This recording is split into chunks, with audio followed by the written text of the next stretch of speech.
All right. Steve Chou. Am I saying Chou right? I've always said Chou. Dude, we've known each other for 10 years and you can't even pronounce my name. It is Chou. That's what I thought, right? Because, when you were like, is it Chow or Chou? And I was like, it's Chou. And I was like, what if it was Steve Chou and I've been getting it wrong for 10 years? And then I had this moment of like, oh no, that made me feel horrible. So I'm glad to know that I got it right. I felt really weird calling you Brandon too, because I don't think I've ever called you that ever. No one calls me Brandon. I call you B Money. That's true. That's your name. Yeah, that actually is my name. Do you know that? It's on the birth certificate. Does anyone call you Brandon? I don't know. I get a lot. You know my nickname in high school? What would you guess? When you had the mullet. Was that your name? It was pre-mullet. Pre-mullet. Pre-house I don't know. You were pretty goofy before you had the beard. I knew you when you were like a total. Well, you're still a goofball, but now at least you don't look like a goofball anymore. I'm business formal right here. I had two nicknames. The first one was Sasquatch. That was because I was tall and lanky, and I wasn't hairy, but there's a thought. The kids in high school called me Sasquatch, and later in life, I grew a very large hairy beard. Did I just live up to the identity that the high school kids gave me? There's a deep thought. Okay. My friends used to call me Beaver, because when I was young, I had these teeth that went out like this. Okay. And they would like hand me tin cans and ask me to open them. No. Yeah. So how did that affect you in modern life? How are you being a beaver today? Man, you're storing up wood for winter. That's what you're doing. Well, I was just saying, it taught me to be able to take a joke and hang out with guys like you. Okay, there we go. Busting on me all the time, so I can take a lot. Yeah. There you go. Damn. But so where are we going with this, Get it? Brandon? All right. Where are we going with this? I want to know. Let's go back to pre-famous Steve Chou. Back before you were a big deal and before everybody in the finance world and entrepreneurship world knew who you were, before you had a top 25 marketing podcast in the world. I'm making up all this right now. That's right? You did, because Stetson pulled all that. That is true. He pulled all that, but I'm not looking at it. I want you to know how good I can memorize things. Nice. Before all of that, take us to that Steve Chou. Who were you before you were a big deal? Pre that, I was an electrical engineer. Were you really? That's what I studied. How did I not know that? Well, okay. You know I'm Asian, right? So we basically have three paths in life. Okay. Lawyer, engineer, or doctor. I chose engineer. I had no intention of doing any of that stuff. Okay. I went to school. I knew I was going to be an engineer early on. Went to Stanford, graduated, got my master's, found a job in the Silicon Valley. I love my job. I was set to design microprocessors for the rest of my life. Ooh. Yeah. But then I married a beautiful woman. Her name is Jennifer. You guys have met, I think, right? Yeah. You guys met at FinCon. She's beautiful. So, hey, easy there, buddy. Heather's not better. So, yeah. And we live in the Silicon Valley, which is probably the most expensive place. Yeah. Crazy. Maybe outside of New York. And she told me she wanted to quit her job. She was making six figures. And, you know, Asians, we want education, right? So in order to get a good house in a good school district, you pretty much need two incomes where I live. Yeah. And when she told me she was going to quit, I was on board with it. Because when I grew up, my parents, they were first-generation immigrants, and they came here with nothing. And so they worked their butts off, so I didn't have to pay for anything. I didn't pay for college. I ended up debt-free coming out of college, right? And so I was on board with that, but I was worried at the same time, right? Because we wouldn't be able to get a house and all that stuff. So we ended up selling handkerchiefs. Like blowing your nose handkerchiefs? Like blowing your nose handkerchiefs. Okay. And I'll tell you how we got started with that. It was completely random. And it's funny how just random things happen. You know? When my wife and we were getting married, we hired these photographers, kind of like your team here, but maybe more expensive. I don't know. It was a lot of money at the time. Yeah, these guys are cheap. Yeah, just throw them like burritos, right? No, exactly. Here's some Mexican food for lunch. Thanks, guys. Yeah. It's your pay for the month. So my wife, she cries a lot. Not because of me, no, sure. Right? I mean, not because she's sad, because she's happy. So on our wedding day, she knew she was going to cry. And she didn't want the photos of her crying, drying her tears with Kleenex tissues, right? So we looked all over the place for a handkerchief. And at that time, which was 2003-ish, couldn't find handkerchiefs anywhere, right? We looked all over the place. And then the only place we could find hankies was this factory in China. But the minimum order was like a couple hundred. So we ended up getting a couple hundred, and it was like dirt cheap, Like we were even wondering if they were like poisonous or something. Just laced with like anthrax or something. Right. Yeah. We used maybe Lead-based like paint. 6 of them for the bridal party. We also got some for the men's. And then we sold the rest on eBay. And they ended up selling like hotcakes. So then fast forward we waited like 3 years before having kids. She became pregnant. She told me she was going to quit. And then we brainstormed all these different ways to make money that she could just stay at home, right? Then we remembered, we went through a bunch of different ideas. I don't know if you're interested in hearing those. I do. We wanted to start a Kumons. Have you heard of Kumons? No. It's like a place where Asian kids go to like prep for school and stuff. Okay. Right? That would be right up my alley. Dream Dinners, which is like a food prep service. Okay. But all these, like the minimum investment for all these ideas was like $500K or so. We didn't want to spend that much. Then we remembered the hankies. So we got back in touch with that same vendor who just happened to still be in business three years later. And then we decided to just start a handkerchief store. And it was tough because my buddies are lawyers, doctors, and engineers. And they'd be like, hey, Steve, how's that hanky store doing? Yeah. You know, I mean, they're trying to be supportive, but you could tell there's like some underlying stuff going on in there. To make things worse, I belong to this program at school. It's called the Mayfield Fellows Program. And it's a VC that basically funds 12 students a year to learn how to start a company that's funded, that's going to be the next like unicorn or $1 billion company. And then every year, so it's been like, I've been out of school, 25 years now? So 12 kids a year times 25, we all go on this retreat every single year. And we go around and we share what we're up to. And so Kevin Systrom of Instagram is in that group, right? Oh, that's cool. So he'll be like, oh yeah, I had a $1 billion exit, or someone else will have a $400 million exit. Always comes to me, I'm like, still selling hankies, guys. Still selling hankies. So that's cool, man. Yeah. And what's it called? Bumblebee Linens is our store. Okay. And that led to a blog called My Wife Quit Her Job. That was my retirement plan. So the store made $100K in profit in our first year. Whoa. Couldn't believe it, right? And so my wife quit, and then I was like, I want to quit too, right? And at that time, have you heard of Steve Pavlina? Name sounds familiar. No. But okay, he's this personal development blogger. I don't know what he's doing now. Yeah. But I was reading his blog religiously. He had this one article that was entitled, How to Make Your First Love Dollar. And it's basically, the premise basically is, how do you do something that you actually want to be doing to make money? And at the time, he was making $4,000 a day on AdSense. This is kind of like the height of blogging. Yeah. And so I was like, okay, there's nothing special about this guy. I can do it too with mywifequitherjob.com. Yep. And so that's how I started that blog. Ironically, my buddies, like as soon as Bumblebee Linen selling hankies started making money, my buddies were like, hey, I want to start a store. Yeah. I want to retire. So I was tired of answering their questions, and I just documented all that stuff on the blog, right? But none of those guys ever read anything. Yeah, of course not. None of them, nothing. Instead, I attracted these random people who wanted to start e-commerce stores, and kind of like the rest is history. It led to a podcast, which you already mentioned. It led to an e-commerce conference. It led to a training class. It led to a YouTube channel. I'm on TikTok. Ooh, are you dancing? I took all these dance lessons just for that, and then I realized you don't need to dance. You can just talk. Yeah, you can just talk. Yeah, you do actually well on TikTok. I've seen you on TikTok. Well, I actually, we can talk about this later, but social media, I think, is probably one of the worst things. I try not to use it as much because I got teenage kids now. Yeah. And I don't want them on it because I think it's like the worst thing for self-esteem for adults and kids. Yeah. Let's talk about it now, man. Yeah. All right. What's your policy on social media? Well, my kids are still pretty young, so I don't deal with them. But personally, I struggle with it in terms of like I will easily get sucked into it, and I will scroll and swipe for hours and hours if given the ability to. And it's like an addiction to alcohol where I'm just like, I just want to go sit on TikTok or whatever, right?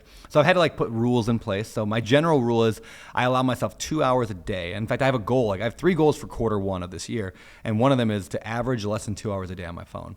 And my texting, maps, whatever, those things take up a good like hour and 45 minutes probably. So I'm left with very little. If I spend more than a few minutes on social media, then I go right past the 2 hours, and then I'm not at my goals, and I'm super goal oriented. Do you use an app to track your usage? I do. In fact, okay. I have it. This is a little tip for everybody. I have it on my desk. What's it called? Lock screen. Okay. So the normal screen time app or screen time feature of an iPhone, you can't do this. So you have to actually get a separate app. You can track your screen time, but I found that it wasn't accurate. Apple's screen time thing here's what I'm guessing they do. Every time your phone lights up, I think it records it and then rounds up.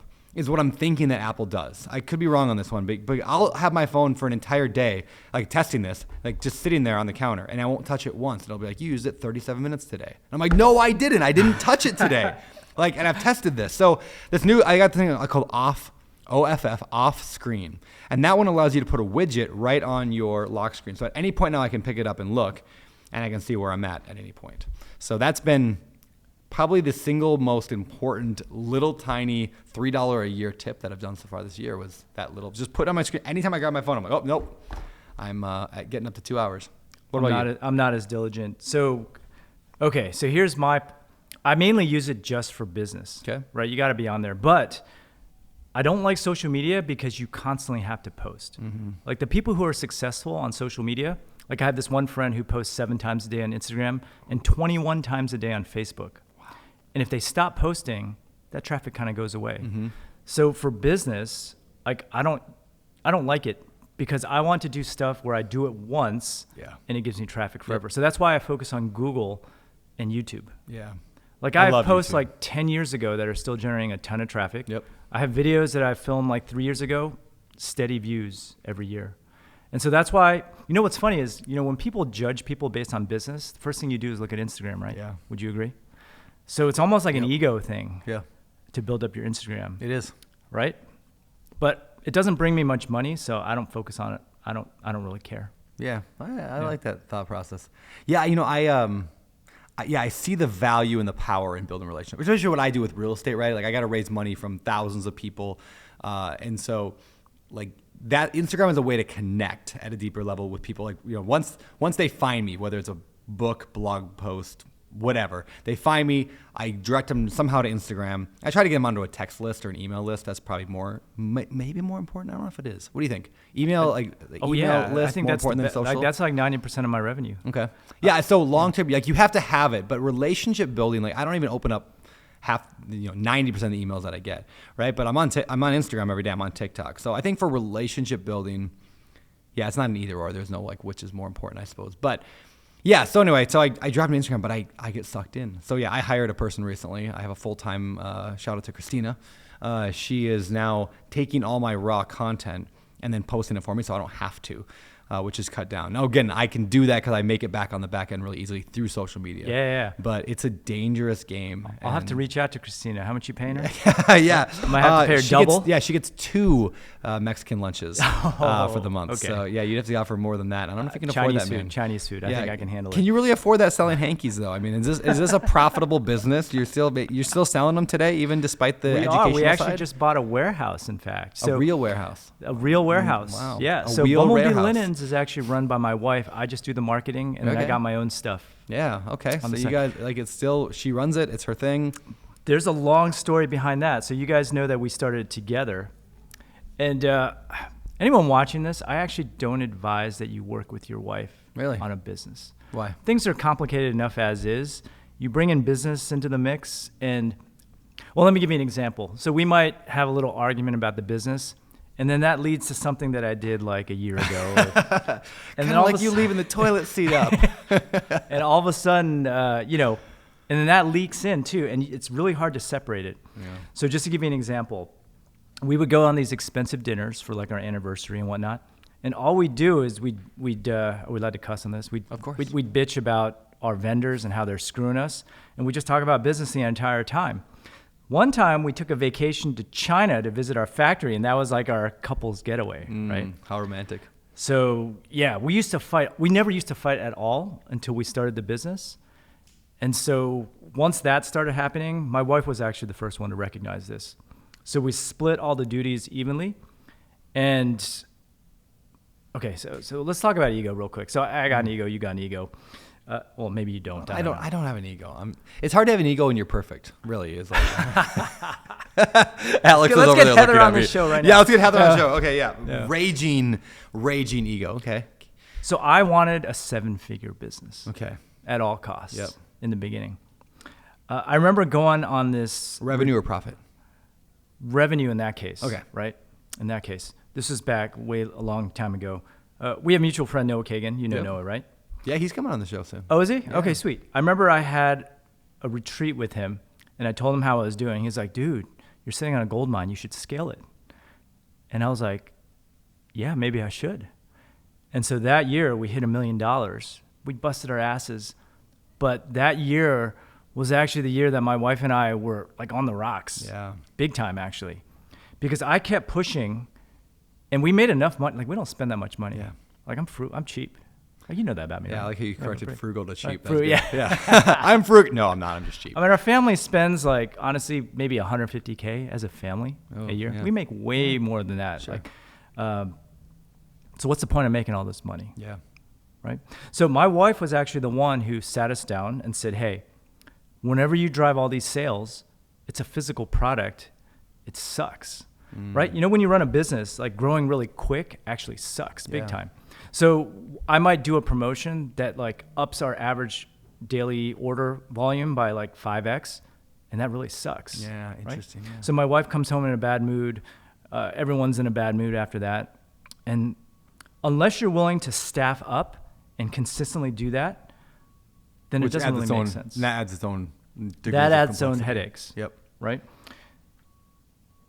And I don't know why I was so fixated on hitting that 7-figure number way back then. Yeah. But I think anyone who's listening to this can understand. You always want to grow. I'd set revenue goals. We'd hit them, and then we'd move the goalposts the next year. Yeah. Right?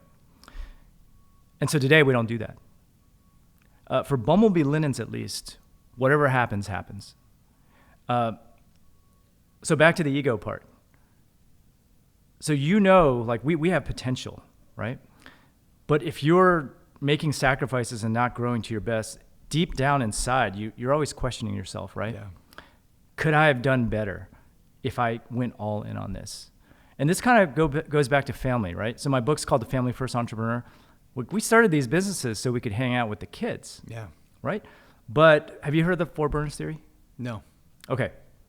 The 4 burners theory states 4 burns? Burners. Burners. Okay. Do All right, I have a Chinese start. accent or something? No. 4 burners. Okay. Health, Health. family, work, and friends. Okay. Okay? Those are your 4 burners. What about video games? Dang it, the 5th burner. Okay. Damn it. I got to rewrite my book now. No, All right, keep going. Okay. In order to do health? Sorry. Health, family, work, friends. Work, friends. Okay. Okay. In order to do any one thing well, Yep. you have to turn off at least 1 burner. Yeah. If you want to do anything ridiculously well, you have to turn off 2. And if you're Elon Musk, you turn off 3. Yeah. And it's just all work. Yep. Right? So part of our changes were realizing these 4 burners, right? So back when we were trying to scale our business, we actually turned off our friends and our family burner probably. And you can't have it all, is the point, right? And the problem when you can't have it all, you got to pick, right? And for me, it was family. It's always been family. But then you question yourself, like if I turned all my burners on work, could I create like an 8 or 9-figure business? Yeah. Right? And that's tough for someone like me. Like I always want to do the best at everything that I do. So what do I do now? What I do now is no revenue goals. And instead, I just pick one thing that I'm going to focus on for the year. And I don't really care how well it does. I just focus my efforts. Kind of like this podcast that you're starting here, right? Yeah. You're going all out. I mean, like the production value here is amazing, right? Thank you. You're going all out. I'm giving a thumbs up to my crew. I'll double your job. salaries, guys. Yes, yeah. Yeah, you don't, yeah. Yeah, so just go all out. Do it. Whatever happens, happens. Right? So I've done that. So this year, it's the year of my book. I'm going all on the book launch. I hired a book launch coach. I'm going to do things right. Try to hit the bestseller list. Yeah. Last year was YouTube. I just hit 200K subs. Wow. The year before that, it was TikTok. The year before that, it was like Facebook ads, on and on and on. Every single year, I just do one thing. That's it. I just try to do it well. That's powerful. And as long as I'm interested, like I'm really into it, and I no longer feel like that ego problem where I'm not like striving Yeah. for something. That's good, man. Yeah, it is. There it is. moving goalposts. You said it that way, right? It is this idea of like I don't celebrate my wins very well, right? So it's like I hit a goal. I'm like, all right, guys, we did it. Pat on the back.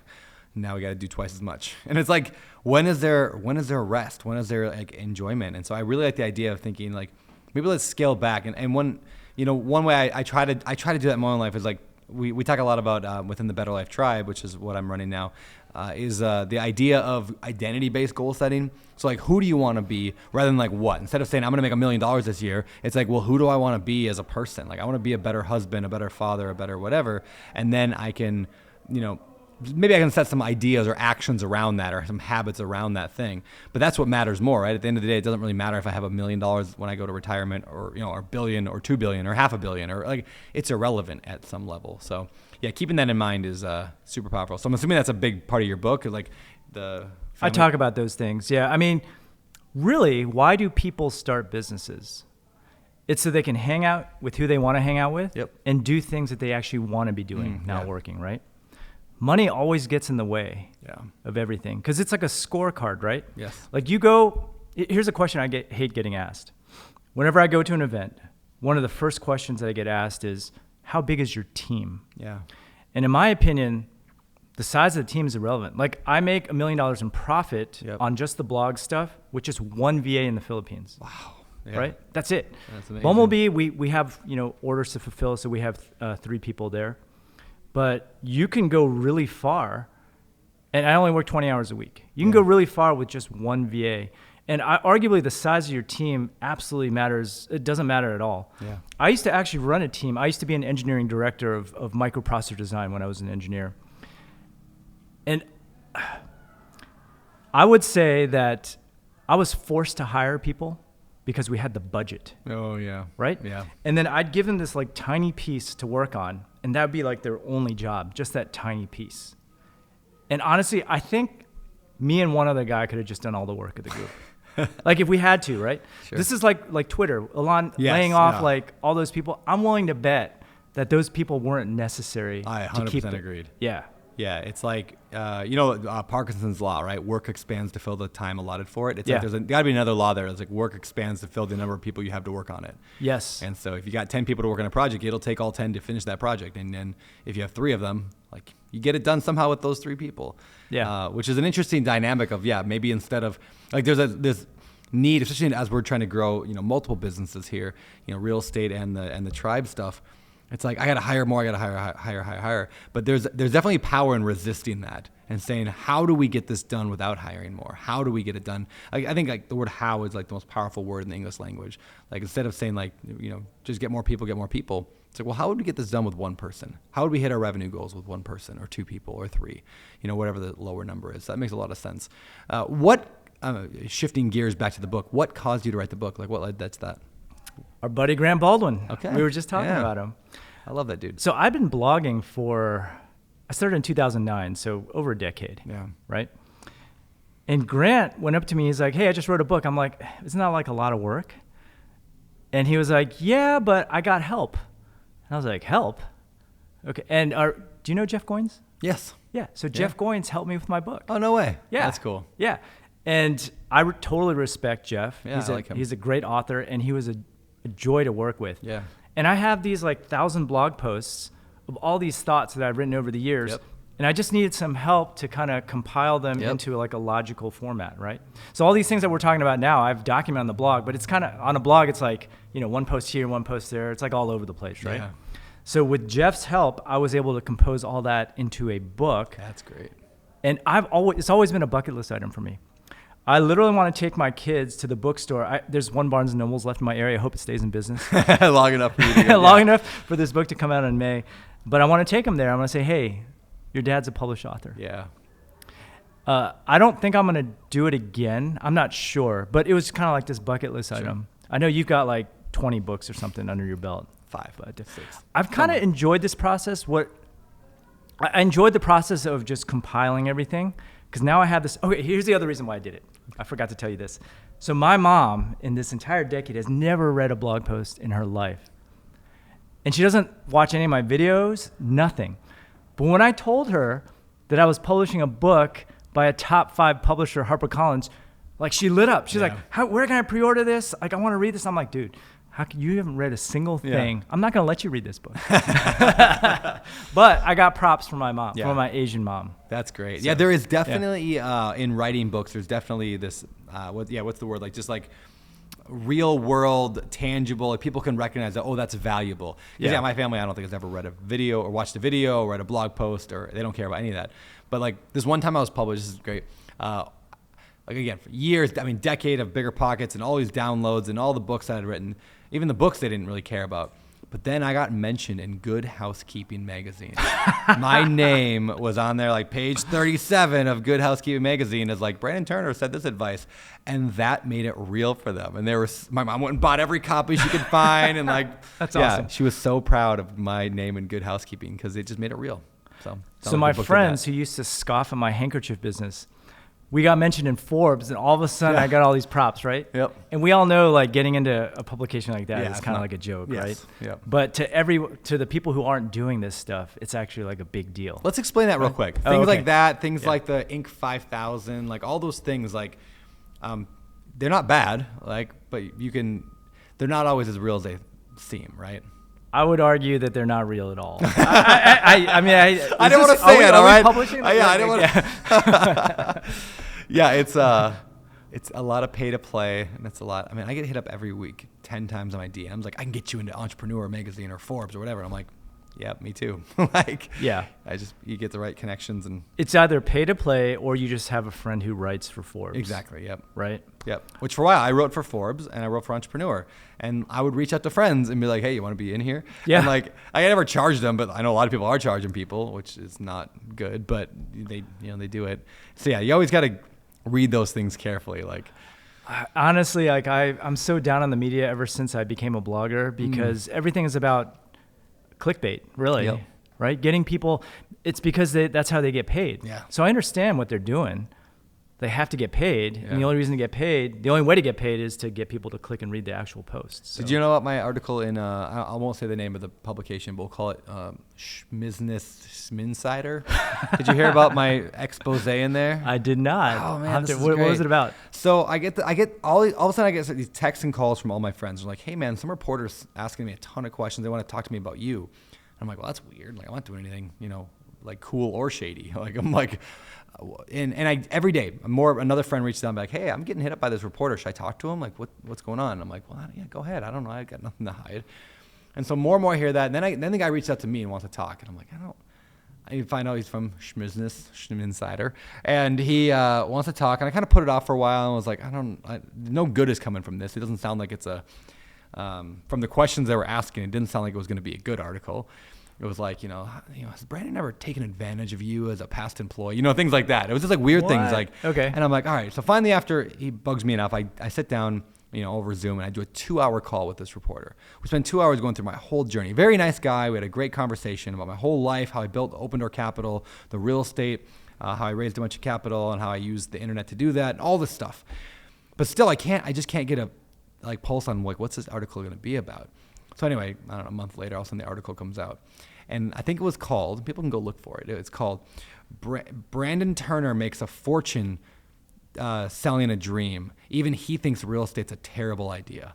What? And there's a picture of me with a big gold shiny tooth. Like literally, like they photoshopped a picture of me in front of a bunch of houses with a gold shiny tooth. And I'm like, what the heck? Like, what does that mean? I don't think I love real estate. I buy real estate all the time. So I read the article, and then I remember as I'm reading it, and I read this section in the article, and the article was actually very good. It was very factual. This is my story, journey, whatever.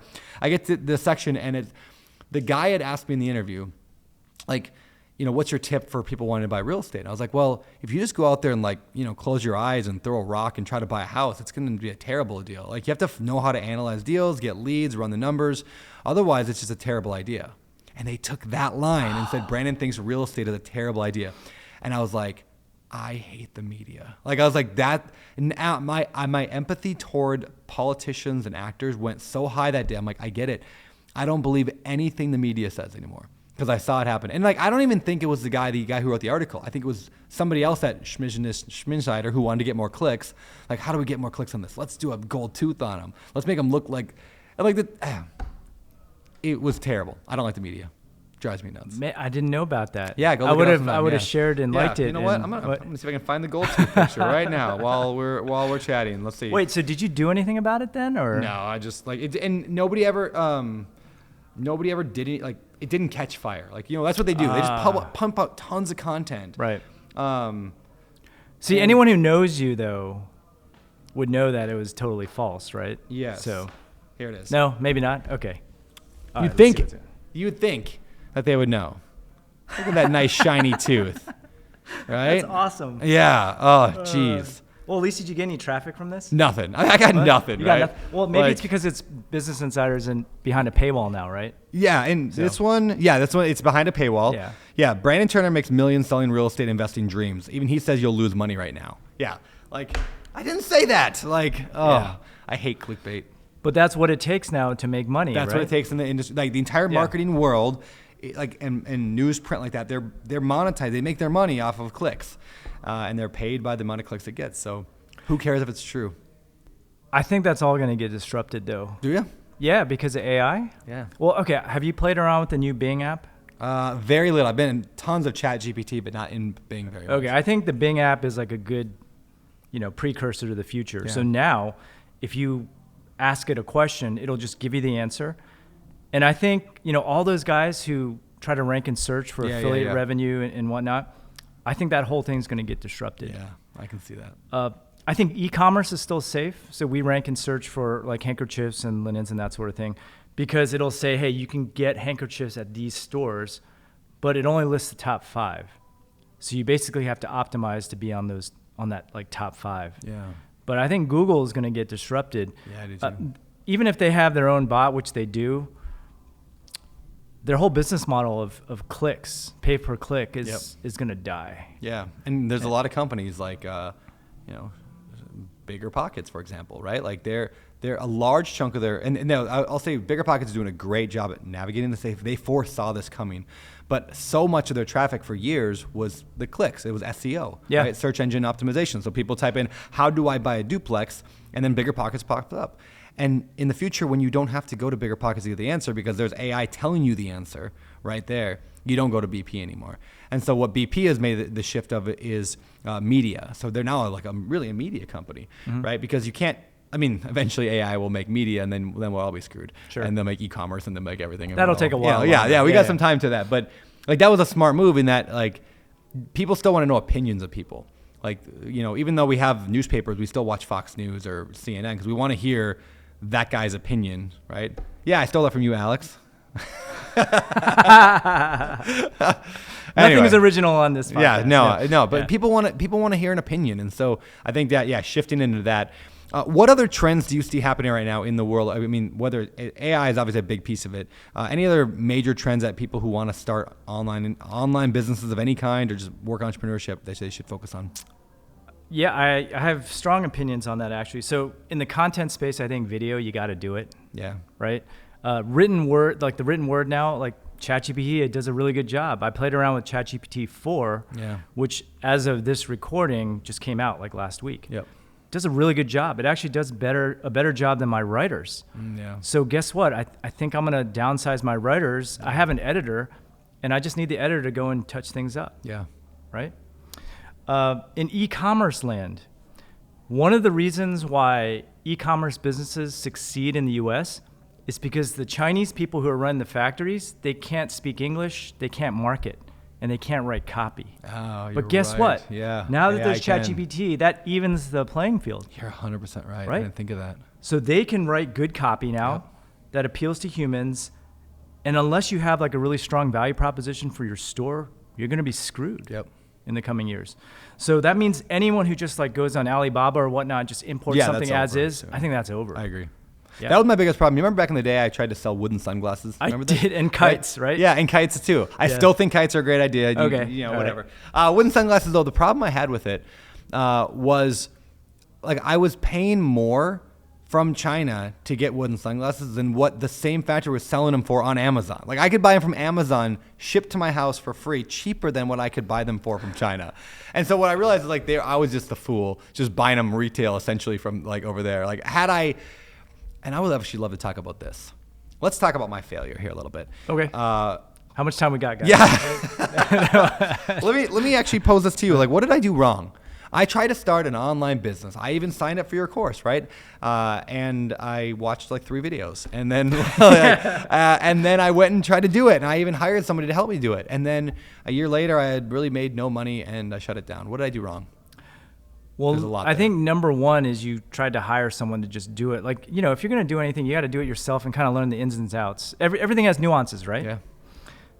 So you just decided to, if I recall correctly, I don't remember, you decided to sell something as is pretty much.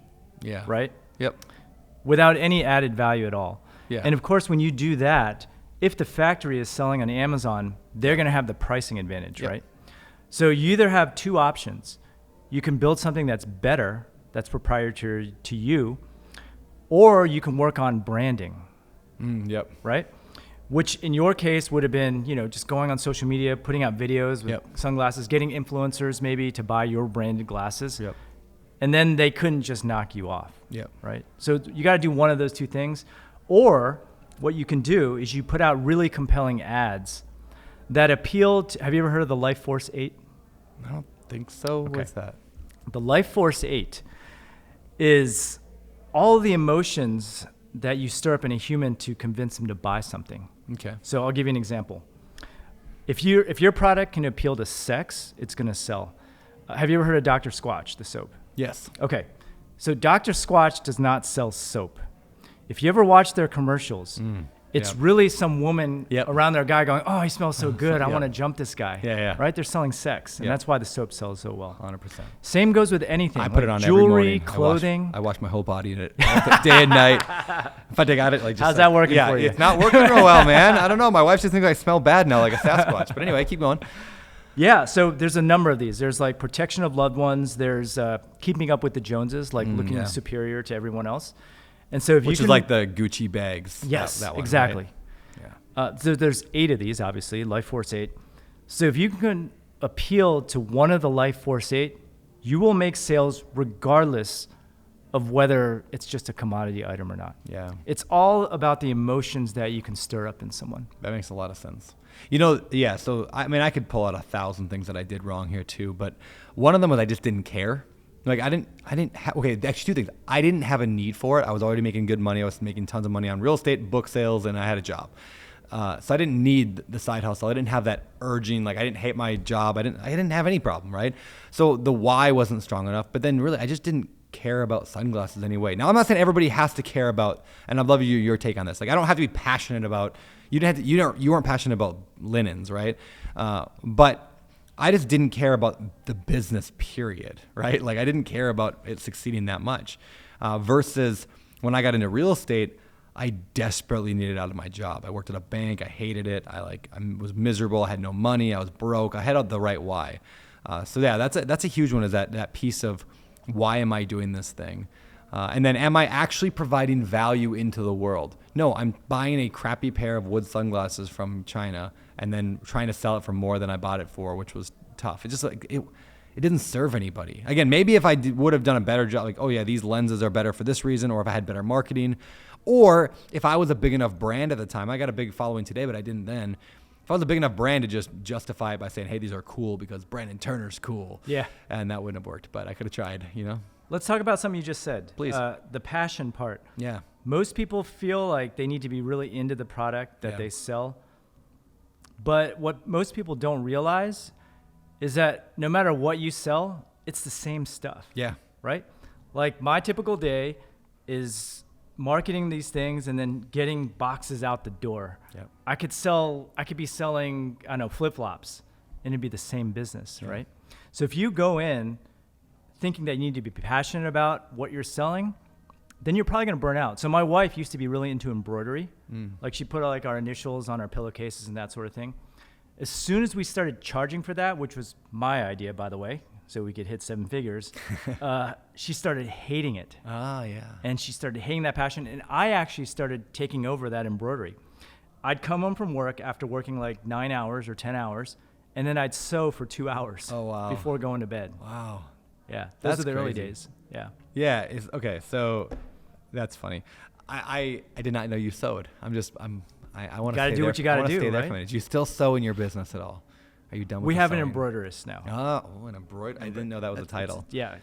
You got to make it sound good. Yeah. Yeah. That's wild, man. Yeah. Okay. So the internet thing didn't work out for me very well. And it didn't until, now today, because I have a following, and this is what I learned from Josh Dorkin. If I could pull there's a lot of things I learned from Josh. Josh is the guy who started Bigger Pockets, huge influence in my life. And Josh, told me before I ever worked at Bigger Pockets, before the podcast started, before all of that, Josh called me because I was going to do some volunteer writing. Remember back in the day, the blogs, you just guest post on people's blogs. That's how we probably met. I'm sure I wrote something for you, or you wrote something for me. Probably. We all guest posted everybody. Yeah. I was guest posting for Bigger Pockets, and Josh called me and was like, so, I saw your website. You're starting the blog. It's, good stuff. What is your plan? And I was like, I'm probably going to start a course real soon, and probably teach people how to, buy duplexes or whatever. And he's like, yeah, okay. Yeah, you make some money doing that. That'd be fine. You'll probably do great. And he goes, but you could also build a brand. He didn't say it quite this way, but because this wasn't the terminology, but he's like, you could build a brand. In other words, you can get millions of people to know, like, and trust you. And then you can do anything, and it's almost guaranteed. And it was really this early idea of what Mr. Beast today has done so well. Right? Just having the brand, he can I'm gonna make burgers, I'm gonna make chocolate bars, right? Or Kylie Jenner, I'm just gonna do makeup and be a billionaire because of that. Because when you have the name, that AI is not gonna take over that, at least for a long time. If one thing doesn't work, you just launch something else. So today, I could probably launch wooden sunglasses today, and it'd probably do way better. It would. Yeah, it'd be bearded sunglasses, and I'd have a little beard logo. Plus, I have more money to be able to afford and that's another thing. Man, I could go on. It's my show now. We're just talking about me the whole time, about all my failures. But no, when I hired somebody, I didn't hire somebody who knew what they were doing. I hired somebody who was convenient. And how oftentimes as entrepreneurs do we hire people that out of convenience because they're there, or because they need a job or whatever. So I hired my brother. I love my brother. Very smart. He'd never worked on an online business before. Never did e-commerce. Now, if I had hired you, if I was like, hey, Steve, do you want to come run my e-commerce business, and I'll pay you what you're worth, and now you're an entrepreneur, so you're high valued, but somebody who had been an entrepreneur, or an e-commerce person for years, they might have been able to take that and run with it, and they would have been like, Brandon, you're stupid. Wooden sunglasses aren't a good idea. Let's do kites instead, and then it would have done really well. Who knows? Yeah. So that was another mistake. I'm curious what your policy on hiring is. I'll tell you mine first. Please. I try to do everything myself until it becomes painful. And then I hire someone. But I generally don't hire anything out that I at least don't have high-level knowledge about how it works. Yeah. And that way I can, once I do hire the person, I know whether they're doing a good job or not. Yeah. It's a good question. So I have a slightly different approach to it that is maybe not so. We're actually going to meet around at the same spot. So I've always built businesses the way of what I call from the bottom up. I think we might have even talked about this on your show once. But we're from the bottom up, which is where I start and do everything. I'm janitor, I'm house cleaner, I'm CEO, I'm everything, right? And then I slowly outsource the things I don't want to do as I elevate, right? Very normal way to run a business. And so, when me and my wife were painting units and drywalling and putting in carpet when we were 22. And then eventually, and changing toilets. And then eventually one day I got toilet stuff all over me, and I was like, I don't want to do toilets anymore. And so I started outsourcing that. And eventually I realized I didn't want to talk to tenants anymore. And I hired her mom to talk to tenants on the phone. And I stopped talking to all tenants. So over the course of 10 years, I got myself up to a CEO level where I was the guy in charge, and I didn't have to do most of the work anymore. But then when I built Open Door Capital, I said, well, what if I do the opposite approach? What if I hire from the top down? What if I hire a CEO who's amazing and they can do the whole thing? Now, when I say it's a different approach, but we're meeting at the same spot, is I don't know if I could have done that quite that way had I not gone through the journey first, right? So I know what to look for in a great CEO, and I knew how to guide them and lead them because I'd kind of done it. And so I agree with you, but I just try to hire amazing people. So even here at this podcast, we're here today. I got two guys in the room, Alex and Stetson, right? So Stetson, you didn't have any experience with finding guests before. You're not a guest guy. However, he had the character and he had the skill set I know would need to do it. So I could almost say I hired you from the bottom up because you were the guy getting guests. That was me having to call people, and then I was like, hey, can you call people and ask them to be on the show? And then you call Steve, and you're like, however I connected you, and then you took care of it. On the other hand, I got Alex. Alex is way better than me at video, film, photography, whatever. I don't even know what I don't know. I'm completely clueless. And so then I just like hire him and give him like, 3 sets of, burritos for lunch. And he just comes and builds up this massive studio and thing. And I don't have to worry about it. So I see both those in this like hiring is one, I hire the guy who has the experience. Another one, I have the character. Alex, you got character too. But, Stetson, anyway. I know for a fact that Brandon's not paying you enough. So let's talk after this. Okay? We're going to talk about that, yeah. Oh, boy. Okay, so let me give you my example. Yeah, so please. I'll have students in my class that come up to me and say, hey, I want to outsource my marketing. Yeah. Right? And I'm like, how are you going to do that? That's like the dumbest thing that you could possibly do. Especially so they'll go off and they'll hire some SEO person Yep. that totally ruins all their SEO Yep. and everything because they don't know what to look for. Yep. Right? Whereas if I'm going to hire an SEO person, I know exactly what I'm looking for because I've gone through it at least once at a high level. Yep. Right? So maybe the hack there then is if you want to shortcut your hiring thing, then you have to go work with Steve and say, Steve, help me find an SEO company. Like, is that good enough? That works. Yeah. Right. That works. So you're borrowing because you have to have experience to hire. It doesn't have to be your experience, right? Yes. You could borrow somebody else's experience. I agree with that. But how many times in business do we? I mean, still today. I'll tell you a real story about this. I had to raise $120 million last summer to buy a bunch of real estate deals. It was the most I've ever raised by like tenfold, like in one shot. It was a huge chunk. And I didn't have the list to do it. I didn't know how to do it. But we were just trying. We were starting a Facebook ad thing. I was putting a lot of stuff on Instagram, trying to build my email list. And then I had a buddy who was helping me with it. He goes, well, have you talked to Ken about this? I'm like, Ken? He's like, yeah, Ken McElroy. Like the godfather of syndicating real estate. The guy who's been doing what I'm doing for like since before I was born. He's like, Ken's in the same town right now. He's on vacation in Coeur d'Alene, Idaho, where I was staying for the whole month. We were both there all month. We'd hung out on a boat twice already. He's like, did you ask Ken? And I was like, I don't want to bug Ken. And the question is, was it true? Did I not want to bug Ken, or was my ego getting in the way and I didn't want to ask for help because I don't need help because I'm Brandon Turner. I can do this on my own. And my buddy called me out on it. You have a good friend when they just call you out on your crap. And he's like, go talk to Ken. So I took him out to lunch.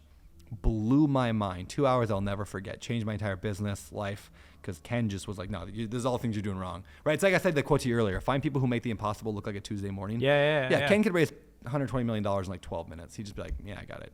So he just rearranged my whole like business. And now we just follow his model and it's way better.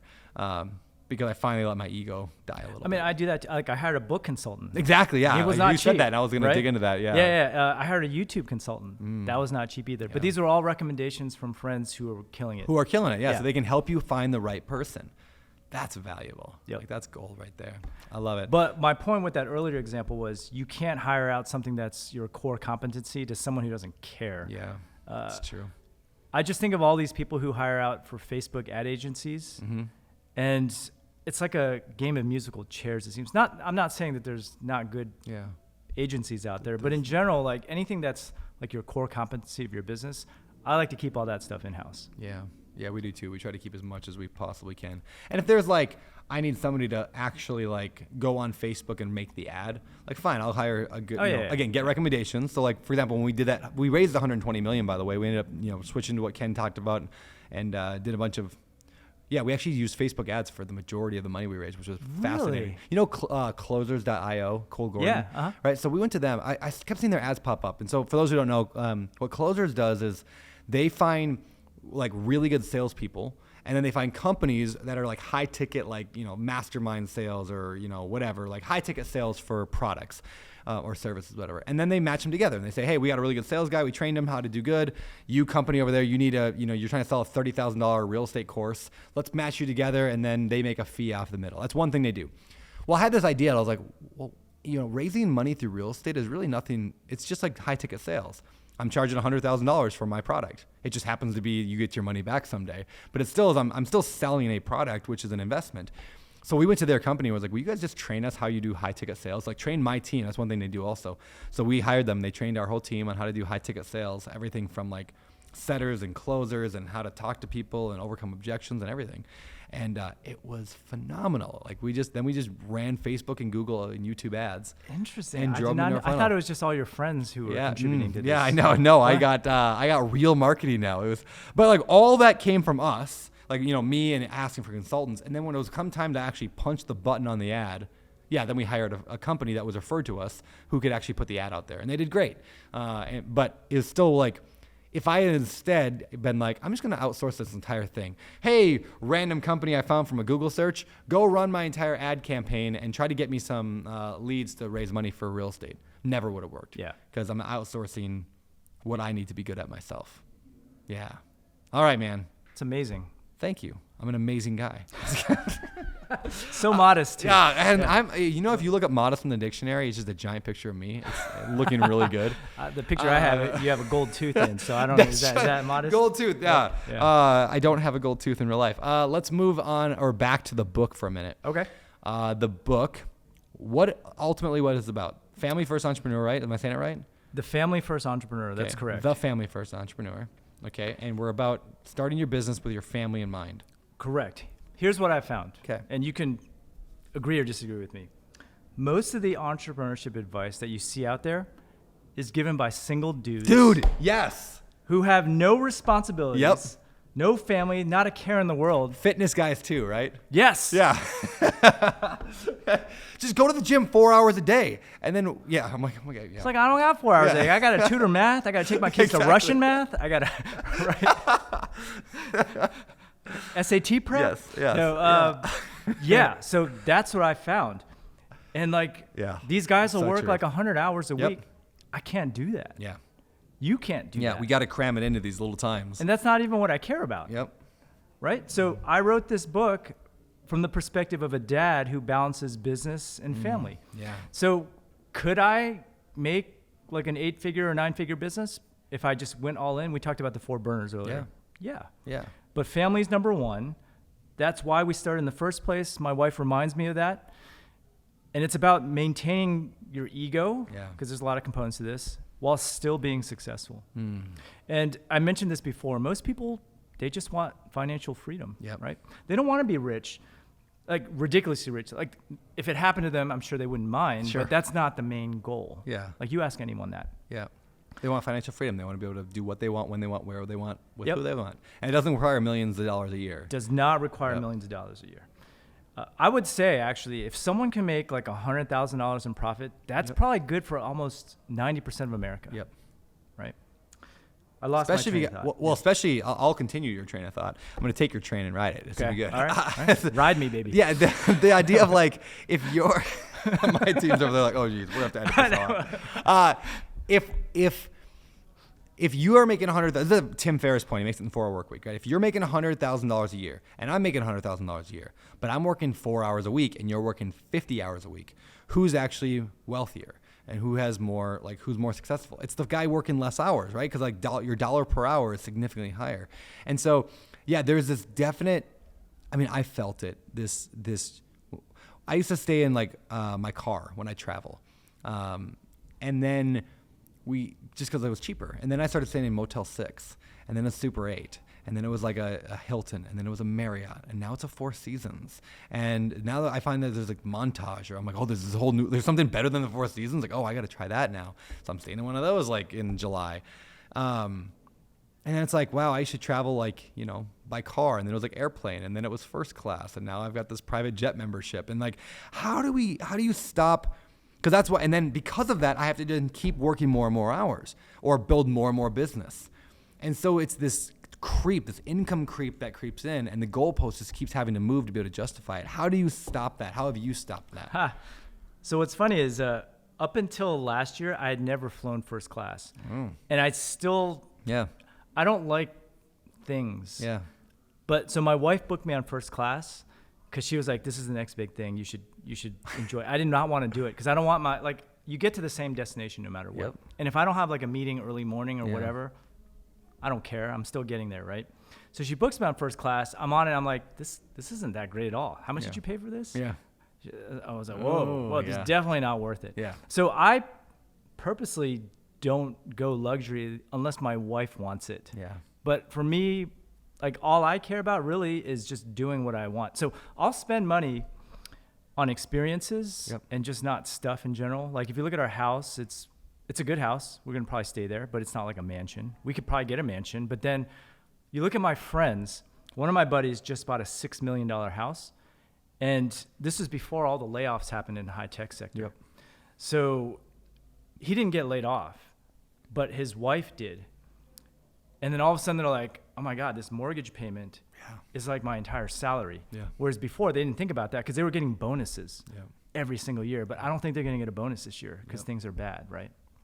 So you put yourself in these situations where you're stretching, which, you know, it's funny. When I was a kid, my parents always told me to stretch financially, right? In real estate, ironically. Yeah. Oh, really? Right. They told me to stretch because it all worked out in the end. But I think in this case of my friend, I think he might have overdone it a little bit. Yeah, and it's easy to overwhelm. Because what people tend to do, especially entrepreneurs, I say this, is, you know, you go through peaks and valleys, right? And it goes up and down and up and down. And then people base their livelihood and their lifestyle off the peaks, even though, like, it's never that way, right? So they make 100,000 one month, and they make 30, and then they make 40, and then they make 20, and then they make 80. And so they just start living like they make 80 every month, because in those 80 is when they buy they're feeling really confident, feeling really good. And then they're like, well, I just made 80 grand this month, or whatever the number is, right? They're like, well, I can afford that boat. It's only $300,000. The payment on that is only 8 grand a month. And I just made 80, no problem. And so they base their spending choice off of what they made on the peak. And then all of a sudden the next month they're making 30 grand. They're like, oh shoot, you know, a quarter of my entire, you know, income's on this boat payment. And I see that with entrepreneurs all the time. So yeah, I try to stick to, like, set the baseline at the minimum, at the valley. Like, where's the minimum that I'm going to ever be, that I've been at for years? Let's make decisions on that point and not on the peak. Well, what I do is I just pay myself what we need to live, and then the rest is just gravy, right? Yeah. Okay, you asked me something earlier. I want to retouch on it. Please. Which was profit or revenue. Remember you asked me that question? Yeah. Okay.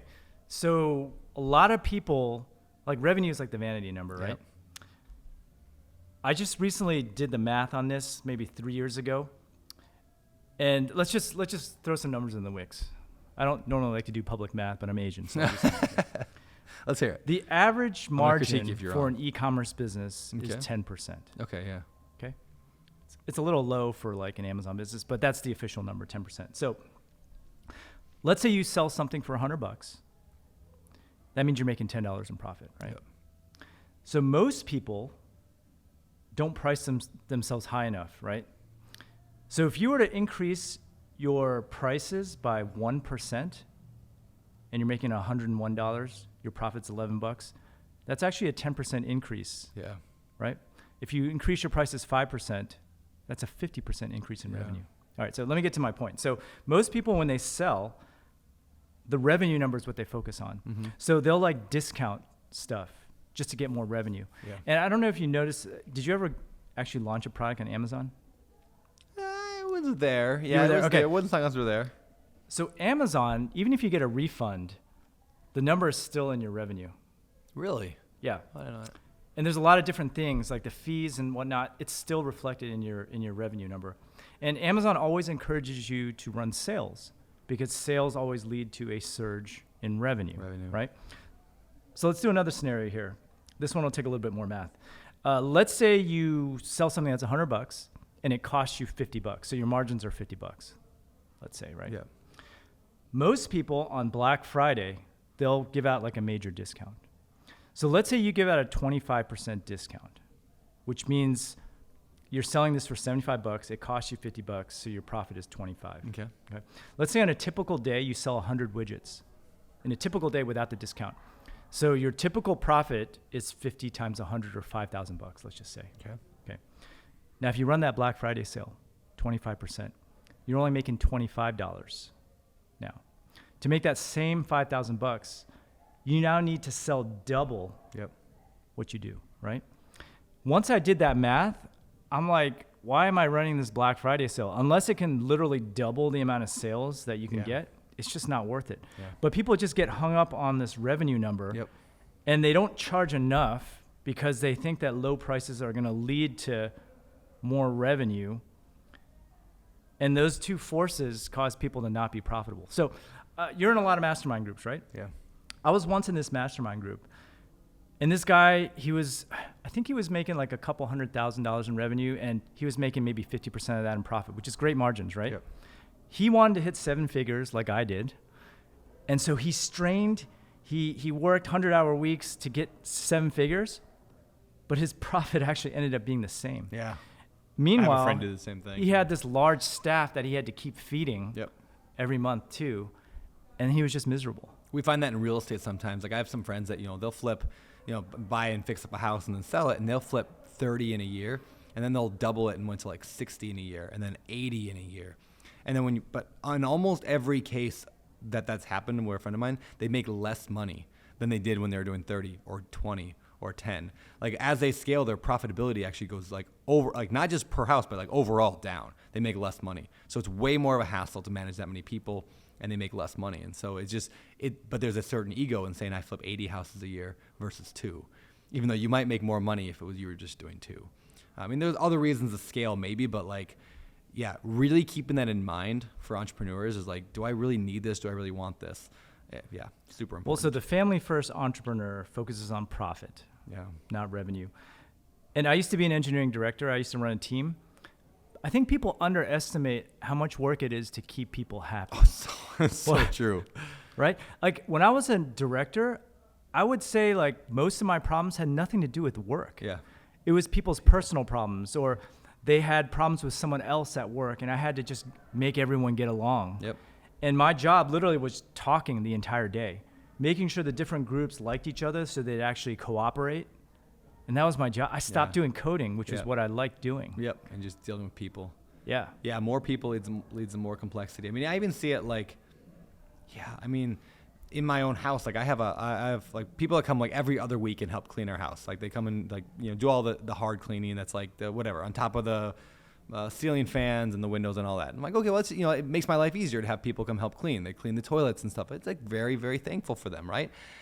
But then I got to manage them to be able to show up. Then now I have a guy named Austin who's awesome. He's amazing. He comes and works on all sorts of projects on my house. He's a full-time contractor just working on my property and some of my rentals on Maui. But now I got to make sure he's got enough work to do and he knows what he's doing all the time. And then I've got somebody that helps with the kids, babysitting the kids. Now I got to coordinate them and make sure they show up at the right time and all the things are going right. So it's just like this. I hire people to make my life easier, but it actually doesn't always. In fact, it adds just like this underlying stress, this payroll, this frustration. I'm not going to get rid of them anytime soon, but like it's definitely something to think. When people just scale, get bigger, that's not always the answer, right? I think the question is what you want. Like if you want to scale, you have to hire, right? Sure. Yep. But there's this period, and we've kind of hit it with our business. Like if you want to go from, let's say 5 to like 15 million, that's like a big step versus going from 0 to 1 million or 2 million. I think getting to like 2 or 3 million, you can do it on like a lean staff, right? But then you have to ask yourself whether you want to go through that pain of going beyond that point. Yeah. And again, it just depends on how much you want to make and what you need, right? Like if you need and you have this desire to go to that painful route and creating that team, which once you have it, it can be amazing, right?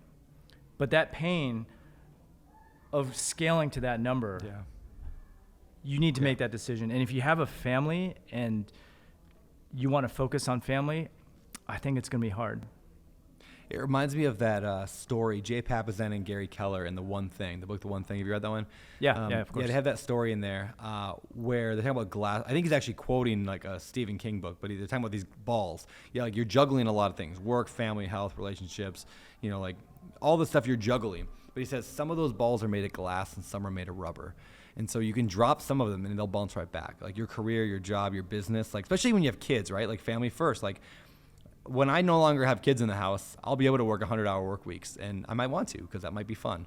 But right now, that is a glass ball that I'm not allowed to drop. Like, and same with health, right? Like you can sacrifice, you can sacrifice your health and not eat right, and because you're trying to make money, but that doesn't bounce back all the time. So yeah, just keeping that in mind is. Well, let's talk about health real quick because I had profound gains once I started focusing on eating right. And we were talking about the 4 burners theory. Yeah. If you increase your health burner, like that gives you more fuel for your other burners. For the other ones, right? Yeah. And I discovered this in 2014. I think it was my buddy David Siteman Garland. He got a 6-pack. And that was something that I always wanted. Yeah.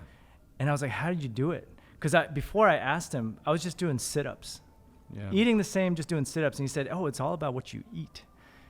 And once I started eating right, and we just had lunch here. Normally I don't eat a burrito, but sure, yep, all right, whatever. Awkward. Just a little indication of how you eat normally. I had a salad. I don't know what you had. And salad and fries, right? Is that what you had? I had no fries today, but it wasn't a salad. It was a bowl, and that's not very good for you. Whatever. But it's amazing, like what you can accomplish when you don't get food coma. And so I cut out carbs for the most part. That's how I did it. And I got that 6-pack for only like a month. It's actually impossible to maintain unless you really eat right. But once I cut out carbs, like I'm super productive. I can go all day and be super efficient. Yeah, same. And so that's like the first thing I would focus on, actually. That's really good. All right, so that's your best health tip. Let's talk family tip. You got 2 kids. They're very smart, and they're 2 kids, right? I got 2 kids. 2 kids. They're very gifted, smart. What's your advice for me with somebody with younger kids? What do I do next? Here's the thing. Here's what I believe. Like, your kids aren't going to realistically want to hang out with you all the time. Like, I'm around all the time. I think you just have to be present, right? Like, they're not going to want to hang out with you all the time, and you're probably not going to want to hang out with them all the time. You know, the people who talk about family, like, it's not realistic. But as long as you're there for them. So I go to all their games. I go to all their performances. And as long as they see you there, that actually means something. Because I know, I mentioned my parents were first-generation immigrants, so they didn't actually go to my volleyball games as often as I would have liked. And my friends would see their parents on the sidelines, and I'd look over, and they weren't there. And I always remembered that. Not that I blamed them for anything, but I remembered that to the point where, like, I'm not missing anything. So my daughter was in The Sound of Music. I was in the front row for all of those performances, every single one of them. And, That's good, man. Just being present, like, just so they can see you, like, it's sometimes enough. You know, reminds me of a buddy of mine, Qasim, who I plan to get on this podcast at some point soon. He told me this really profound thing, and it's so simple. He said, he's got young kids like me, so like, kind of 3, 4, 5, I don't know, somewhere in that range. He said, when I walk by them, like, they always say the same thing to me. Daddy, can you play with me? Daddy, will you play with me? And he's like, I always say the same. He would always say, I can't. And I do the same thing to my kids. Like, I can't right now. I'm working. I can't. I'm on a phone call. I got to go to do this thing. I'm always in the middle of something when I walk by them. But he said, just give them 1 minute. He's like, 1 minute to fill their cup. And so he said, even if I'm in the middle of a call and I had to run to the restroom real quick, and the guy's waiting for me, he's like, what's more important, 1 minute with my kid or 1 minute with that person I don't know on the other end of a Zoom call? He's like, so I give him 1 minute, and I sit down with my kid, and I say, okay, I'm going to play with you for 1 minute, then I go back to my call. And the kid's always excited. And he's like, 9 times out of 10, that 1 minute's enough. They don't even care after. It's like, thanks, Dad. And you just filled their cup up real quick. And so it's not always about I've spent 6 hours playing Legos with my kid, and now I spent quality time with them. It's just, are you available? Do they see you? Do you acknowledge them? Fill that cup up and then move on. So yeah. I actually remind them constantly, like, their life is not normal. Like, whenever they need something, I'm there, and they'll just ask for it. We're not always hanging out 24/7, but I just remind them that that's not normal, right? The lifestyle that we created allows them to just have me always available. So, like, my daughter, she's a setter for her team, and I used to set for my volleyball team. So she'll just ask me in the middle of the day, hey, will you just set with me? And I'm like, yeah, of course. I'll go set with you. Yeah. Or we'll just go set up the net, and I'll set for her if she wants to hit and that sort of thing. And it doesn't take long. It's not every day. Yep. But, when she asks, I'll say yes. Yeah. Yeah, I definitely won't, I don't want to be obviously the spoil the parent thing, but I want my kids to know that, like, I say yes to them. Like that, like, Daddy's not always too busy to say yes or to take a minute to play. And it's easy to forget that because I'm just so busy with, like, I got to do that call. I got to do that podcast. I got to do that, a meeting, whatever that is. And I mean, it got so bad with me that one time, and this is when I was trying to hit 7 figures, we went to Disneyland, and my wife snapped a picture of me checking email on the Dumbo ride. Oh. There's a picture. And I was like, okay, this has got to change. Yeah, that's rough, man. So. All right. So we've covered a lot of stuff: business, fitness, parenting, marriage. You gave some marriage advice. Don't work with your spouse. But what else you got for me there? For marriage? Yeah. Okay, so this is our 20-year anniversary this year. Congrats, man. Yeah. Okay, I'll tell you a story that I probably haven't told anyone yet.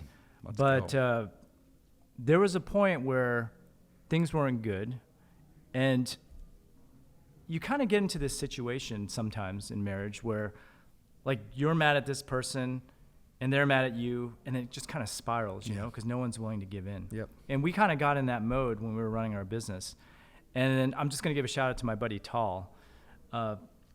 He was like, hey, Steve, you should have the conversation with her. and just tell her how much you appreciate her. And I was like, oh yeah, whatever. We're fine. We're good. Like, we're not fighting or anything, but we just weren't like communicating as well. So this guy Tall, he literally would call me like every other day saying, hey, did you have the conversation yet? Did you have the conversation yet? Did you have the conversation yet? This was during COVID. Yeah.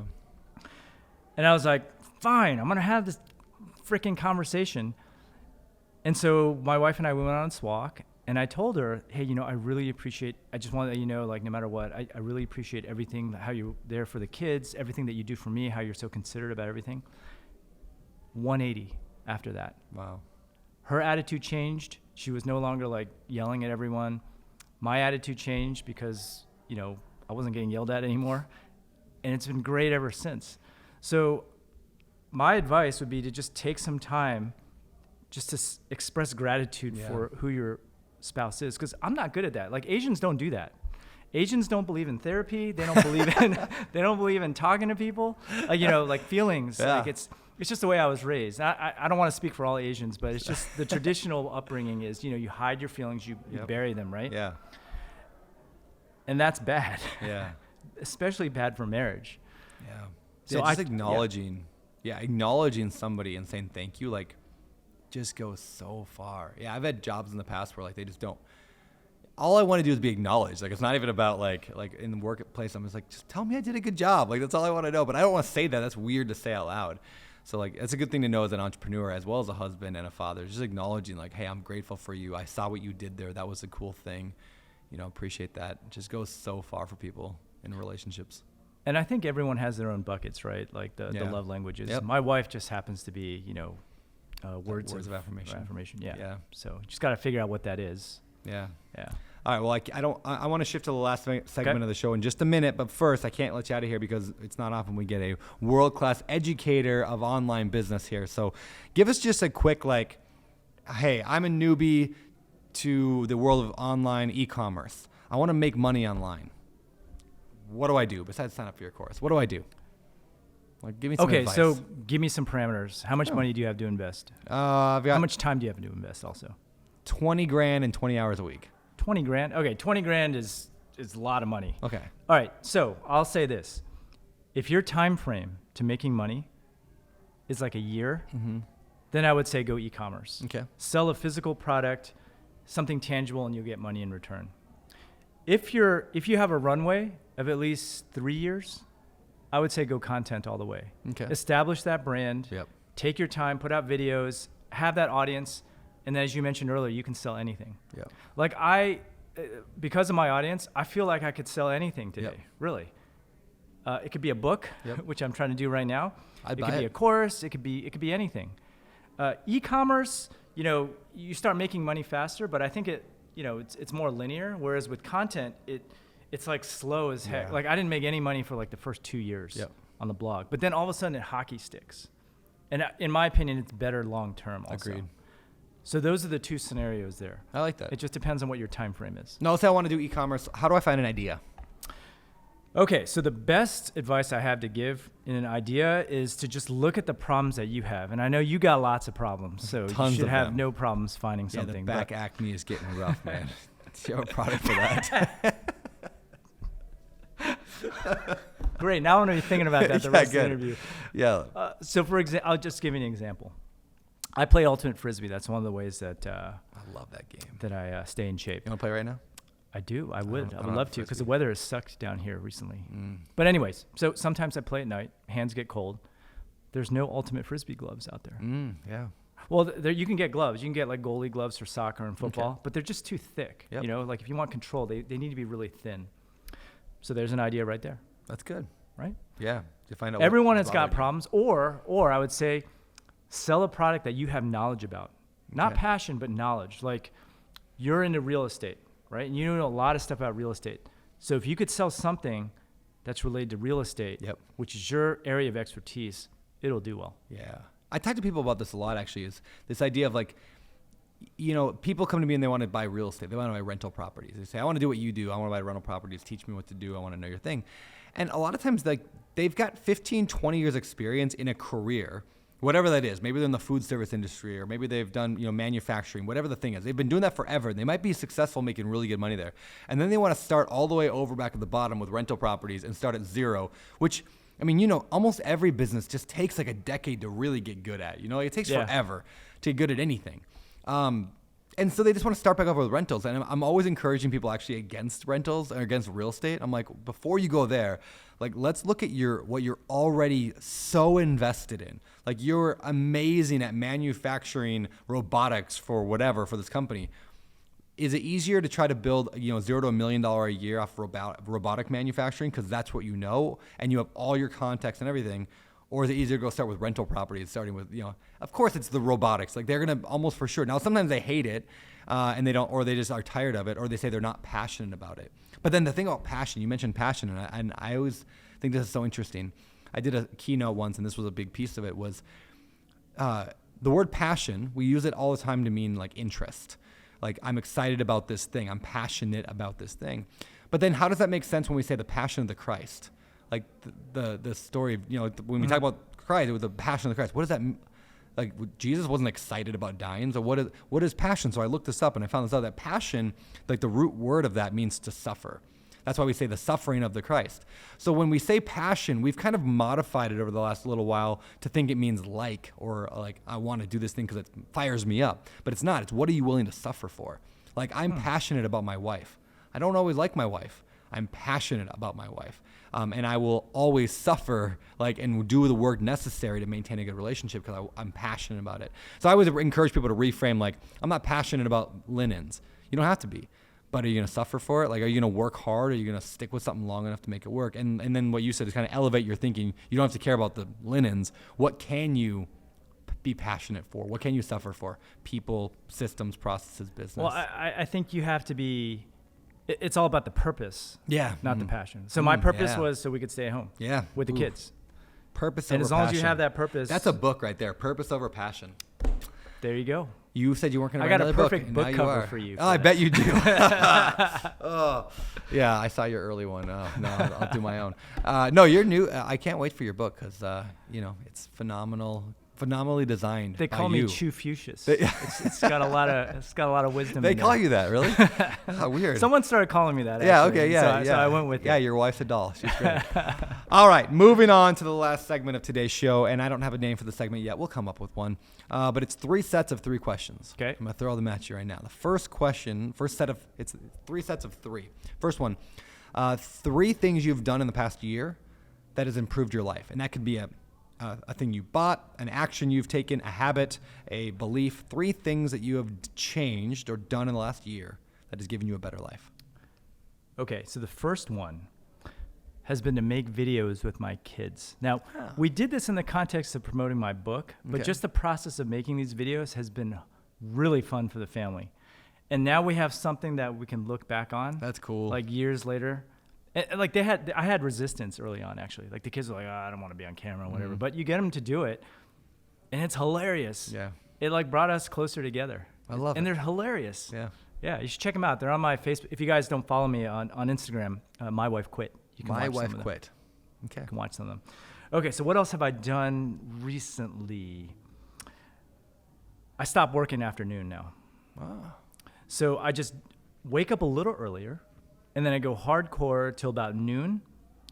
Actually, I had to do this out of necessity, just to be fair. But then the whole afternoon is reserved for other activities. Mainly shuttling my kids around right now. Yeah. And then just being present for them. But I think, I don't know about you, but the mornings are my most productive. Yeah, same. Like as soon as I wake up, amazingly creative. Yep. In the afternoon, not so much. Yeah, that's really good. To expand on that, and I'll bring it back to you, but I've been thinking about this a lot lately about the rules that we give our life. Like if you don't give yourself, if you have teenagers, you don't give them rules, they're just going to go crazy, right? You give them boundaries, but we can do that with our schedules as well, right? If you give yourself a rule, like I don't work before this time and I don't work after this time, all of a sudden now you will, like it's Parkinson's Law, same thing, right? I'm going to get you'll finish it. You'll get it done. So just asking yourself, what are the rules at which I govern my life? Like what are the rules at which I govern my work? What are the rules at which I govern my family? Like what will I do with my wife? What won't I do? What will I do with my kids and what won't I do? These just establishing rules. I think that there's a book concept somewhere there that I'm playing with. There's how can we set those rules. And the analogy or the metaphor I use that when I'm like speaking, I talk about this a little bit. I start this story, and I love the story because I start with a few years ago, I was driving and I got T-boned. This is a true story. I got T-boned, like full speed T-boned, fast as the vehicle would go, hit me, right on the driver's side. And I look up and it's a 5-year-old kid driving, and he's laughing hysterically, and he backs up and he drives off. And then I start laughing as well because we're in the bumper car section of the Mall of America, right? So like it's a joke, right? Laugh. Come on. All right. Sorry. I was getting serious for a second. I'm like, okay, where's he going? No, okay. So I go from that. All right. Thank you for your pity. Got to work on the you know what? I'll get the delivery. All right. Hold on. We're on a podcast. So I got all serious. So I get the idea of like bumper cars, right? And then I contrast that with the idea of a go-kart. Where go-karts, you're in a similar type of vehicle, but you're going like 50 miles an hour.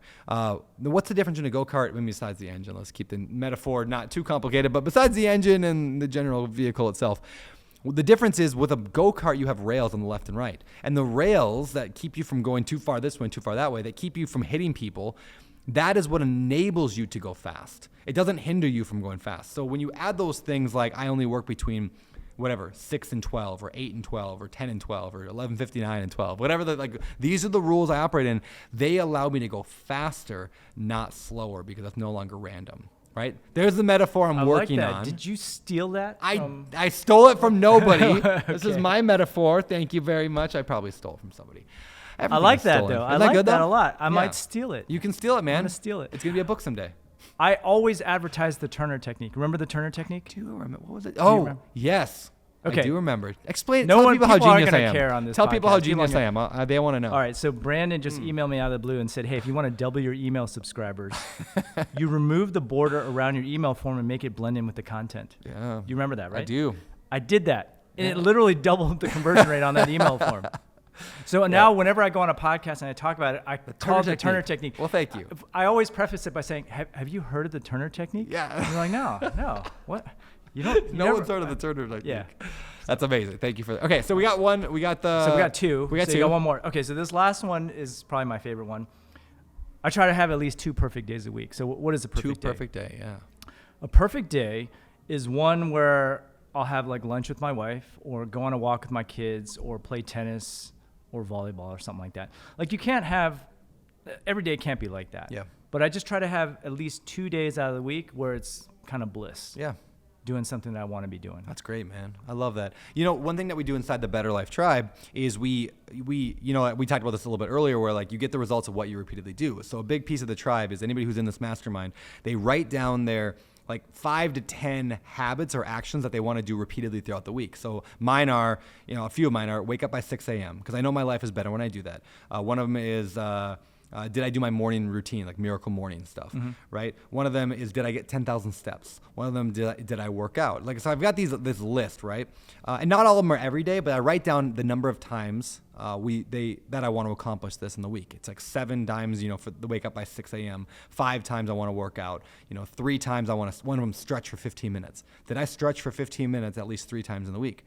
So think of like a graph, or what do you call it, a spreadsheet, right? So I have all the things going down, all the tasks, and then I've got all these days of the week. And I just simply do check or minus. Did I do it? Did I not do it? But I also kind of try, I want to get a perfect day. That's what I call a perfect day. It's like, these are things that I have defined as this makes my life better.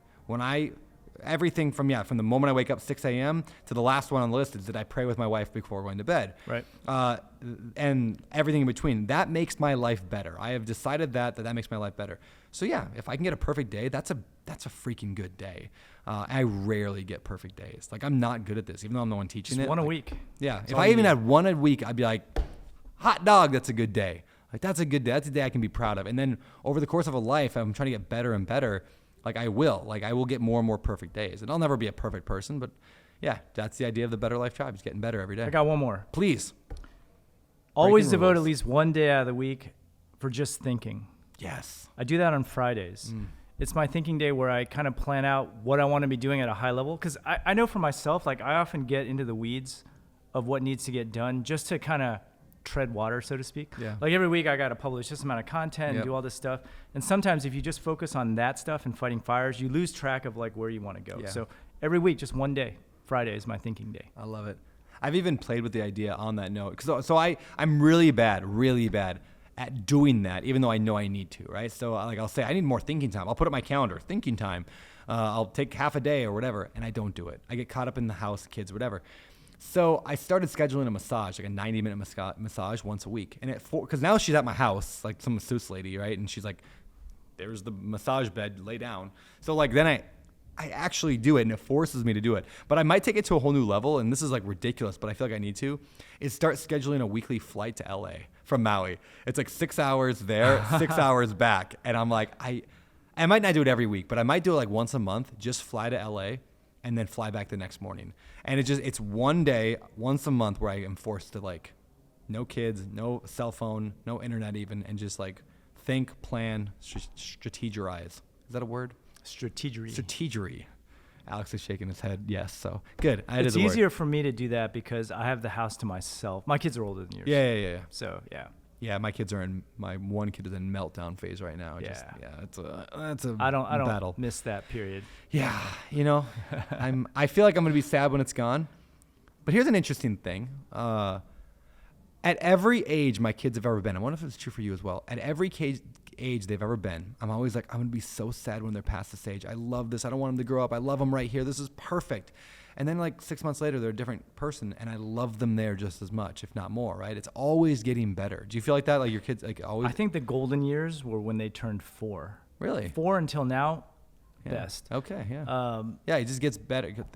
Early it's hard. The problem is you have a short memory.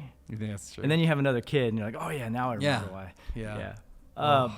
The teenage years I'm actually enjoying. Yeah. Because they're like humans now with like, my kids are sarcastic, and I love it. Yeah, that's cool. Like they bust on me too. I love it. Wait, where'd they get the sarcasm from? And they know how to take a joke, which is a good trait to have in life, right?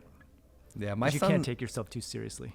Yeah, my son's a comedian. He just yells out "fart in my butt" all day long. It's the greatest joke, and it never gets old. Just over and over and over. I don't know, 100 times a day. It's crazy. All right, so that was the first of the 3 questions. Second one, 3 books that have made a huge impact on your life.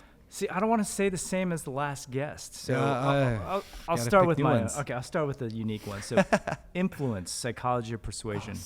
Is that Cialdini? Yeah, Cialdini. I never had. I had that guy on my podcast. Did you really? It was the most amazing. Can you episode. get him on my podcast? Am I? Oh, okay. I would love. His wife handles all the bookings. Really? Do you think he'd want to come to Maui? Maybe. I don't know. They need a vacation. He's in the East Coast, I want to say, right? Well, that's a long ways. What's funny is the one question I asked him was, so do you use these tactics on your wife? And he chuckled, and he was like, actually, she knows everything, and she's way better at it than I am. In other words, she uses it on me. Yeah. That was the most impactful book, actually, I ever read. That's probably what started everything, because just the principle of reciprocity actually was the biggest one for me. Yeah, huge. Like give first, and that's like the whole fundamental principle of content, right? Yep. Have you read Giftology, John Ruhlin? I have not. That's a great one. Is it? It's all on the idea of, it's all on the idea of just giving people gifts, and the idea that it's not like a tit for tat. It's just like be really generous to people, and they just naturally want to reciprocate. Yes. Yeah. That's what I've discovered over the years. It's a great book. I'm gonna get that guy on the podcast too. I just talked to him. He's a good dude. He'd be a good one for yours, actually. He'd be a great guy for your podcast. Would he? Okay. Yeah, I can introduce you to John. Absolutely. He's super cool. So, okay. How to Win Friends and Influence People. Hey, let me just preface all these books, by the way. I'm an engineer. Throughout most of my life, I sat in front of a computer and coded. The monitor was my friend, right? So I didn't really have this concept of all these interactions. And for business, I think it's important. Yeah. Right? It's probably the most important thing. You don't even have to be smart. I don't even think. Agreed. Like if you have a good network. Yeah, look at Alex over there. Yeah. So anyways, those 2 books from a people perspective and learning how to be around people, that's what helped me the most. And then the whole Rich Dad, Poor Dad. Yeah. I mean, your last guest used that. But let me just tell you something about Rich Dad, Poor Dad. Please. My dad, I was brought up to just work as hard as I could, and then people will recognize your efforts. That's how I was brought up, and that's how my dad lived his life. In real life, though, I discovered that you got to ask for what you want. Otherwise, you're not going to get it. Like, I worked for the longest time and didn't really get a raise, like not a big raise, like a tiny one, like 2%, 3%. It was only after I threatened to leave did I get a double-digit raise, and I was like, that's not right. That's not right. So every other year I just started asking for a raise, and I got it. That's awesome. So now, like, my attitude is, hey, if you want something, go get it. You have to get it yourself. So no one would ask me to keynote their event. So I started my own event. I love it. And then I said, hey, Steve, you want to be the keynote? You want to be keynote? Yeah, sure. That's awesome, Yeah. man. I love it. Yeah, that's true. I don't think I've ever got a raise. Ever. Because I never asked for them. Like, I don't think I've ever had a job where I got a raise in like years. Like, I've given myself a raise. I wrote a book for Bigger Pockets, and all of a sudden I got more money, like, because I got book royalties. But yeah, because nobody just goes out there thinking, how do I give this person a raise? Like, because they don't care about you. They care about them. Everyone only cares about themselves generally. And so, yeah. It's even harder when you're working for a friend. Yeah. Right? Yeah. That's even harder. It is harder. Yeah. That's funny. There was an embarrassing story once where, I've never said this out loud, but I'll say it, where this is after Josh kind of left Bigger Pockets, and it was just Scott. And I said something about my salary. Well, I say nobody gave me a raise. Actually, it is true. But I didn't know about it. Because I said to Scott, I was like, yeah, I'm only making X amount or whatever. And he's like, and it was kind of my way of like trying to approach it. I'd love to make more money. And he's like, that's not how much you're making. I was like, yeah, it is. He's like, you want to bet? And like, we had a bet, and I went and looked, and I was actually making like 30% more than I thought for a year. That's how little I was watching how much I was actually bringing in for my job. Like, and he still holds me to that, like makes fun of me for that every time I see him. And Scott John's like, yeah, do you forget how much you make again? Like, it was like dramatically different. So what I would do is I just made an effort to interview. Yeah. And that way you have to go in with an offer. Yeah. And then you have to, in your mind, be ready to leave psychologically too, Yep. each time. Yeah. Yeah. So. That's huge, right? Yeah. Like, he who has the most to lose wins or whatever. Yep. Yeah. He who least to lose. Wait, who wants it the least? Yeah, the least wins or whatever. Yeah. You get what I'm saying. All right. Yeah. So that's the book question. The last question is, what are three final? And I'm still playing with these questions, but I think I'm going to go with this one.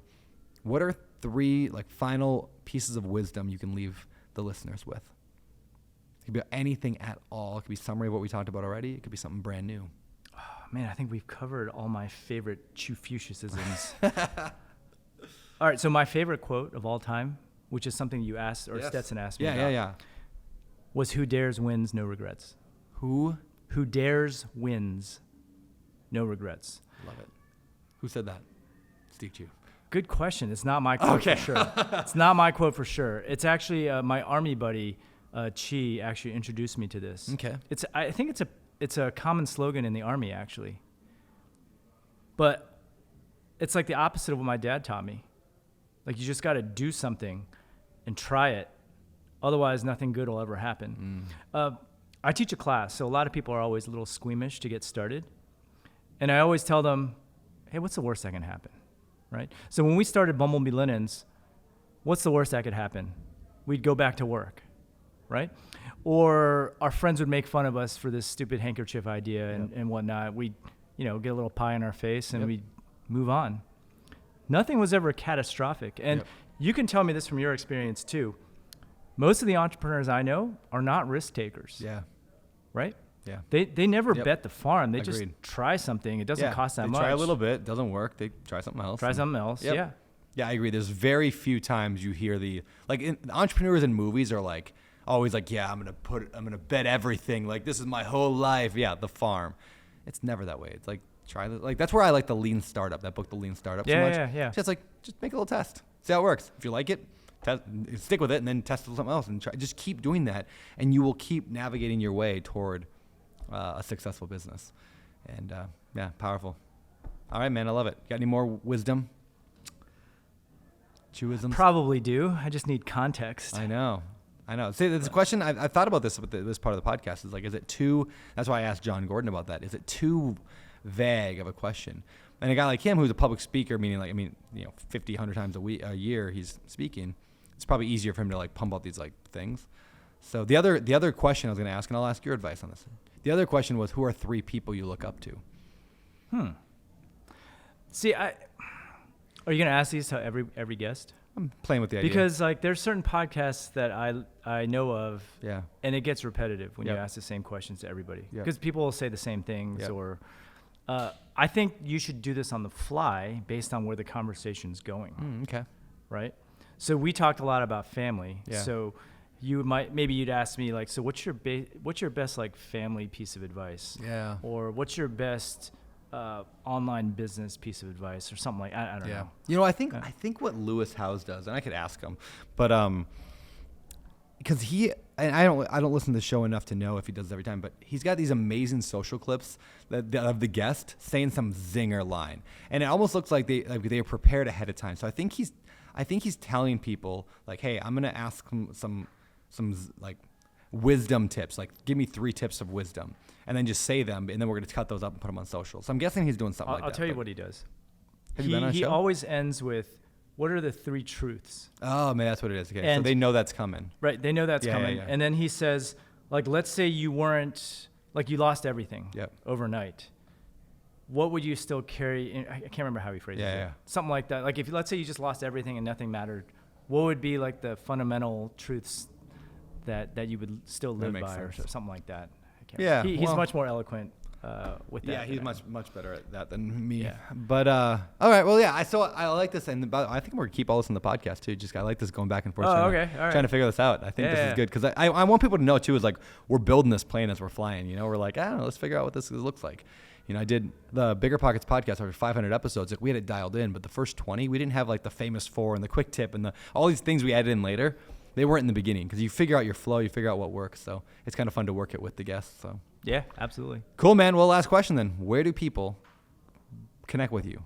Email list? That's what you said, right? It is. All right, But I'm actually a little more social now. Oh, wow. Let's hear it. All right. So first off, the book can be found at thefamilyfirstentrepreneur.com. The Family First, F-I-R-S-T? F-I-R-S-T, and then entrepreneur. All right. I wish I didn't use that URL because entrepreneur is very easy to spell wrong. Yeah. But I'm giving out 3 instant bonuses if you pre-order the book. Wow. Tell us about A this. 3-day workshop on how to get started with print on demand. The reason why I teach print on demand is because it's a gateway drug. Yeah. You can get started with no money. Agreed. Use your own creativity, make some money. Yep. It's probably not going to make you life-changing money. Yep. But it'll get you into the flow of selling. And it changes your identity to be an entrepreneur Yes. at a low stakes way. I agree 100%. Second bonus is a 2-day workshop on content, how to make money with blogging, podcasting, and YouTube. Okay. If you want to go the content route. And I say this up front, like it's going to take a while. Yes.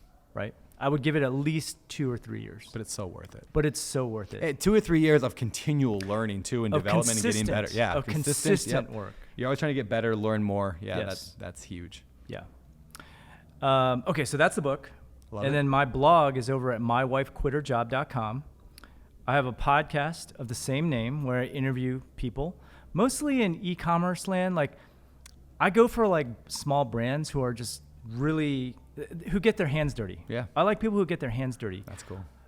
Because the people who I get who are big names, they're always really polished and they don't reveal much. Yeah. They're prepared Yep. with what they're going to say.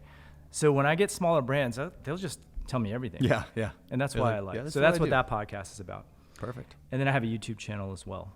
And if you guys are getting married and you need hankies, I'll hook you up over at bumblebeelinens.com. Love it. Yep. Dude, thank you. It's been amazing. Thank you. Thanks, man.